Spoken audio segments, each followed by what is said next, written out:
let's go to the Game Time Hotline. Talk to our man in the know and recruiting. Is the national recruiting analyst for On Texas football and basketball. G-Man, Gerry Hamilton, how are you, bud?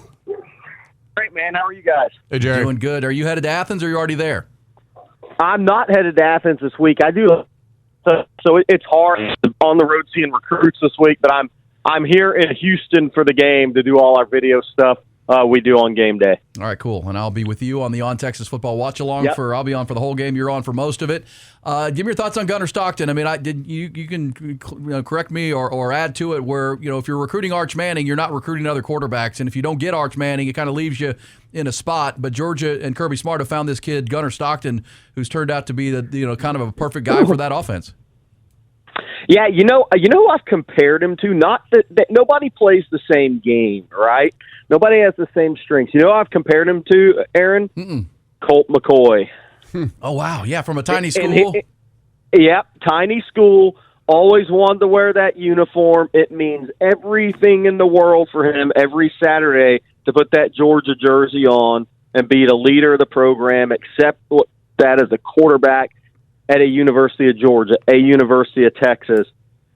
Really good high school player, but smaller school player, right? And I mean, if you go back, and I'm not saying he's going to end up with the same career Colt had. That's not what I'm saying. But I'm saying there's some similarities in how they got to this point and how they're kind of wired playing quarterback in a major university. And I think that's a big part of all this in college football. Is I've always said this about quarterbacks, like when the guys that pick the big schools, one of the first things I kind of look at with those guys is, all right, here's the ball. There's 110,000 people in the stands or 100,000 people in the stands, and here's the expectation of competing for a national championship. Not everybody's built for that.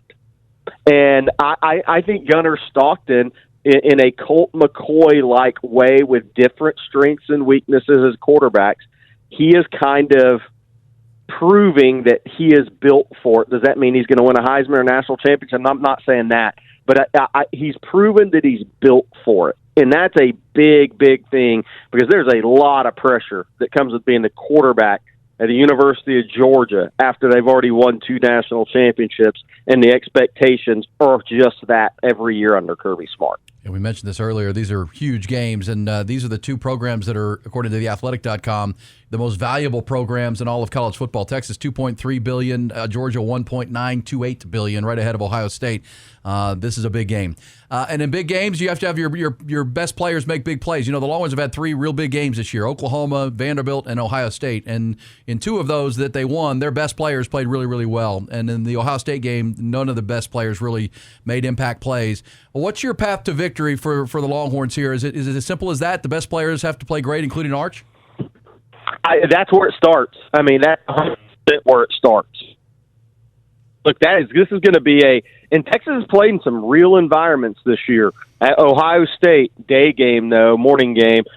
Florida, right? But this is a night game at Georgia. And you guys know how Kirby is. Kirby's like John Calipari. They could have won 39 games in a row, and those kids in that locker room are going to believe they suck, and everybody's against them, and they got to come out and play their best game ever, right? I mean, that's what makes Kirby really good. Is he may be calling telling moms of the players, you better tell him your boy hasn't been playing good. He's going to do everything he can to pull it out, right? He's pulling out every piece of motivational he has. So that's a big task Texas is going into Saturday. I think it's the toughest task of the season because of that. Do I think Georgia's as good, as complete a team as Ohio State? I'm not saying that. I do not believe that. But I think this environment and where we're at in the season is a massive undertaking for Texas, which brings great opportunity, right? But Arch has to play really well. Colin Simmons has to be a factor. Anthony Hill has to be a factor.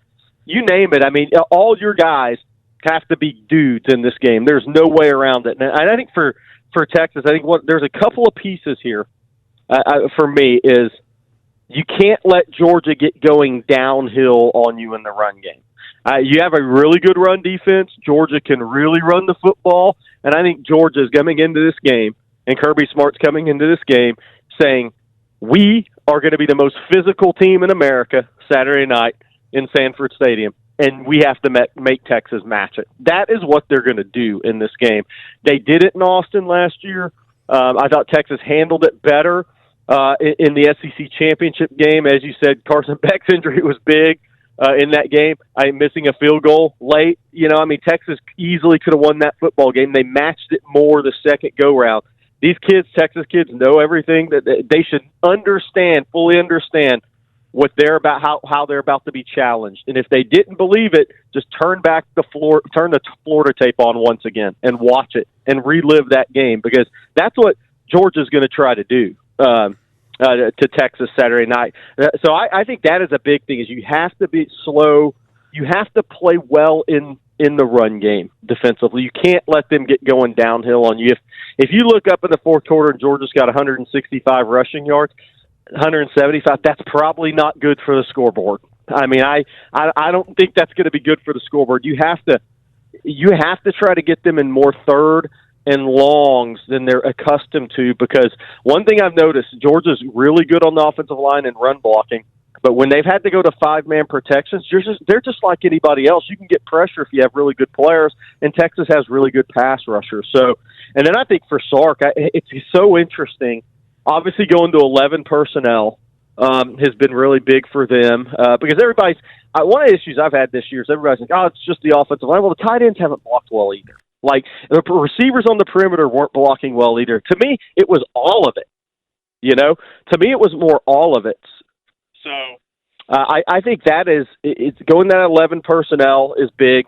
I'll tell you guys what I'm really watching for here is one of the things that people aren't talking about, Aaron, that I think is actually a key to this offense kind of getting going, aside from the personnel changes and going to more 11 personnel, Emmett Mosley being more healthy and being part of this offense, is A.J. Milwee going to the box. Yeah. I believe that's a big deal, guys, because, look, when Sark constructed his staff originally, A.J. Milwee, who's part of his scripts and game plans and probably knows him better than anybody else from a play call standpoint, and probably has the same kind of football play calling mind as Sark does, so they work really well together. That move, to me, if we look back on this season and Texas finishes strong, I'm not even saying they win the Georgia game. I'm saying, let's just say they finish 9-3 and they either beat Georgia or A&M, right? And they finish 9-3 and they sneak in as the 12th seed in the playoffs. I think that move is not going to be talked about enough. And that doesn't mean Steve Sarkisian needs all this help, but they are back to where they originally constructed the staff. Yeah, eyes in the sky, right? And you're a son of a football coach. You understand what you can only see so much from the sideline view. That's always good to look guys in the eye, but you need someone with eyes in the sky that kind of sees the game like you and sees where the holes are in the defense and the places you can attack. And that really happened starting with the second half of the Mississippi State game. And I think that's the first time Milwee moved upstairs. And it's a great point. It was.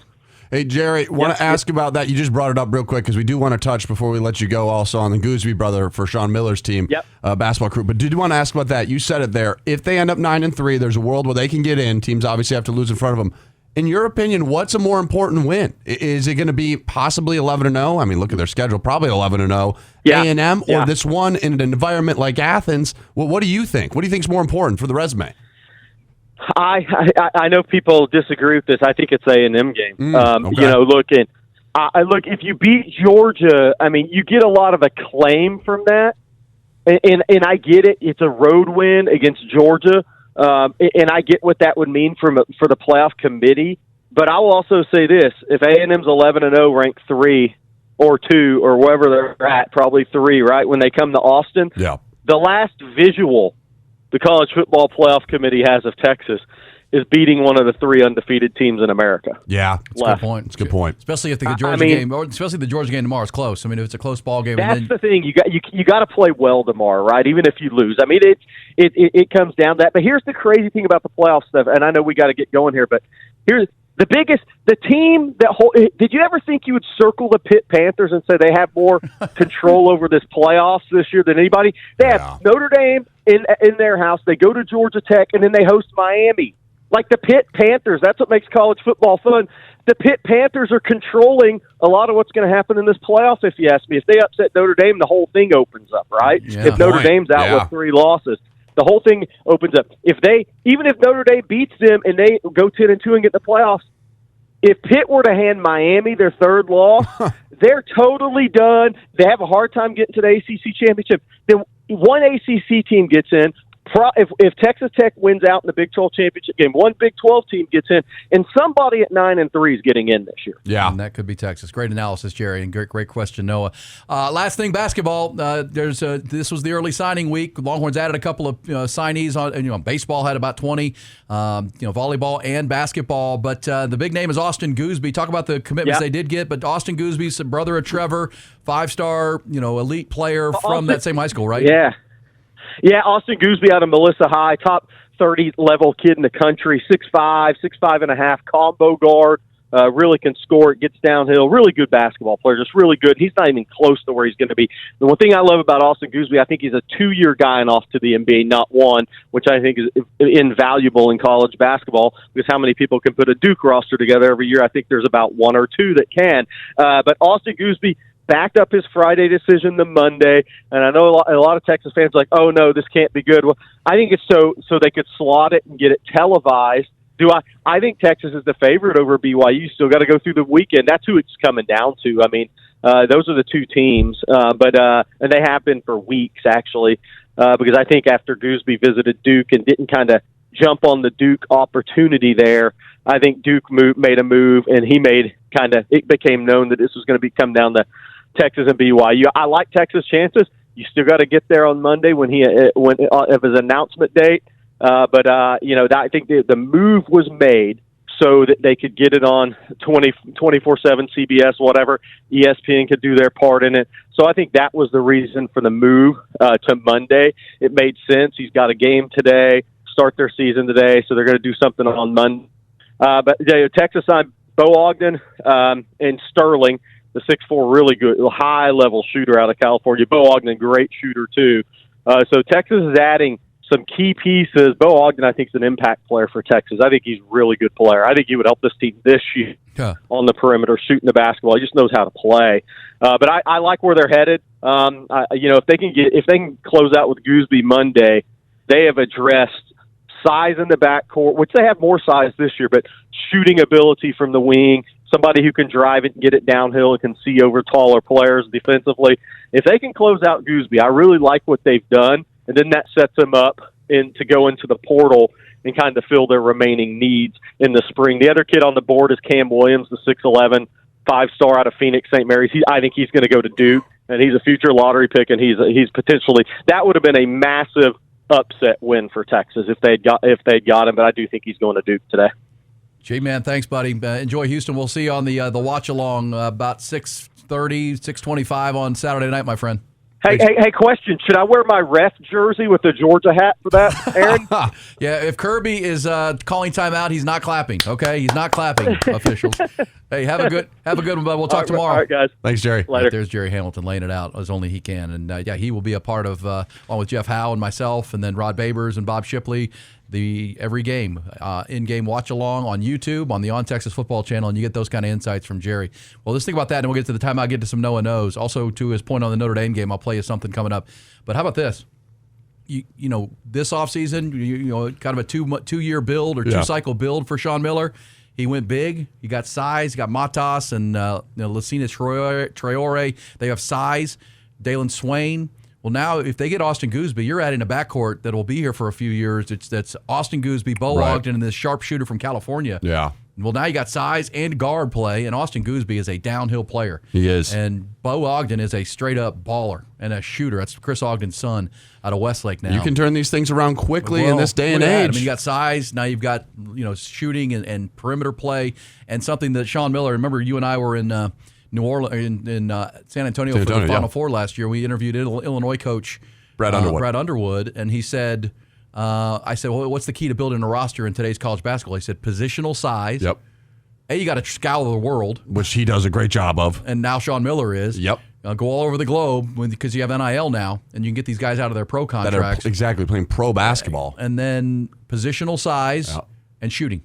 Yep. Well, in two cycles, if you had Bo Ogden, this kid from California, Trevor Gooseby Gooseby's brother, Austin, you're talking about positional size, shooting, interior play. It becomes a pretty diverse lineup. All things they truly lacked besides guys like Trey Johnson last year. No, that's right. I mean, seriously. They didn't have shooting or positional size, and now in a short amount of time, they could have both. Even without it, Bo Ogden will be here, but Austin Gooseby would be a huge get. That's Monday, the announcement coming.